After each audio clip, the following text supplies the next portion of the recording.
सीमा हैदर के घर में घुसकर गला पकड़कर थप्पड़ जड़ने से पूरा परिवार सदमे में है। वकील साजिश की आशंका जता रहे हैं। ऐसे में शख्स कौन है और सीमा हैदर पर हमला क्यों कर रहा है, इसको लेकर अटकलें लगाई जा रही। सोमवार को खबर आई कि सचिन मीणा और सीमा हैदर के घर में घुसने के आरोप में हिरासत में लिए गए युवक के खिलाफ शिकायत के बाद पुलिस ने केस दर्ज कर लिया है। रविवार को उसे कोर्ट में पेश भी कर दिया गया। इसके बाद उसे जेल भी भिजवा दिया गया।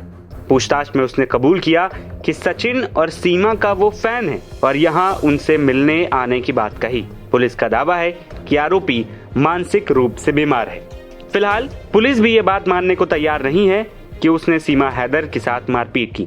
उधर पहलगाम में आतंकी हमले के बाद भारत और पाकिस्तान के बीच बढ़ते तनाव को देखते हुए सुरक्षा के मद्देनजर सचिन और सीमा के घर के बाहर सादी वर्दी में पुलिस के 2 जवान तैनात कर दिए गए हैं। पुलिस के मुताबिक मीणा ठाकुरान मोहल्ले में स्थित सचिन और सीमा के घर में शनिवार रात एक युवक घुसा था।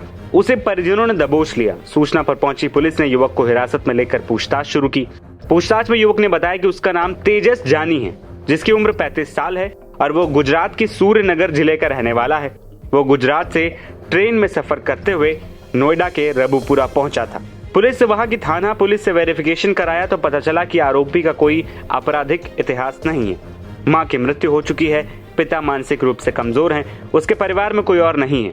सचिन की मां रितु की तहरीर पर पुलिस ने केस दर्ज कर लिया है। दूसरी ओर इस मामले के बाद सीमा के वकील एपी सिंह का इस मामले में बयान आया और एपी सिंह ने सीमा के खिलाफ साजिश रचने के आरोप लगाए थे। कल सीमा सचिन मीणा के घर मोहल्ला ठाकुरान रबुपुरा में जो घटना घटित हुई, हो सकता है उसमें साजिश हो असामाजिक तत्वों की, क्योंकि लगातार जिस तरह से सोशल मीडिया या उसे कहें सोशल भेड़िया बनाया जा रहा है, उस तरह से उसका भी कुप्रभाव हो सकता है। लेकिन मंद बुद्धि का होना, व्यक्ति का गुजरात से चलकर दिल्ली होते हुए रबुपुरा के घर गली मोहल्ले में पहुंच के घर तक पहुंचना, ये मंद बुद्धि का तो परिचय तक नहीं है। लेकिन जो भी घटना हुई उसकी उत्तर प्रदेश पुलिस जांच कर रही है, सघनता से जांच कर रही है, गहनता से जांच कर रही है। सुरक्षा व्यवस्था तो पूरी चाक चौबंद है। वो हॉस्पिटल से आके एक दिन पहले तो पहुंची हॉस्पिटल से अपने बच्ची के इलाज के लिए सीमा, और वहां ऐसी घटना घटित हुई तो कहीं ना कहीं साजिश भी हो सकती है। लेकिन इसकी जांच उत्तर प्रदेश पुलिस निश्चित तौर पर कर रही है। सुरक्षा व्यवस्था कठिन है, लेकिन असामाजिक तत्वों का काम है धमकी देना। मुझे भी धमकी देते हैं, सचिन को भी धमकी देते हैं, सीमा को भी धमकी भी देते हैं, और ये घटना भी घुसने का प्रयास और ये सब कुछ किया जो कि बहुत ही गलत है।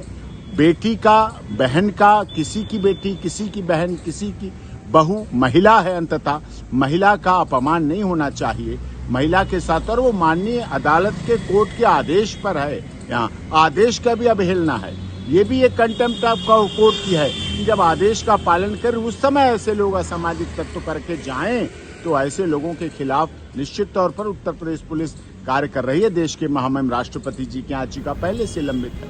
आपको बता दें कि सीमा हैदर बीते कई दिनों से सुर्खियों में है। केंद्र सरकार के आदेश के बाद भारत से पाकिस्तानी नागरिकों को उनके मुल्क भेजा गया है।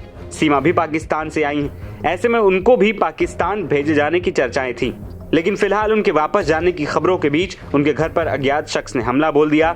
इसमें कहा गया कि शख्स ने सीमा का गला पकड़कर थप्पड़ भी मारे। फिलहाल उस शख्स को जेल भेज दिया गया है। एनबीटी ऑनलाइन की रिपोर्ट।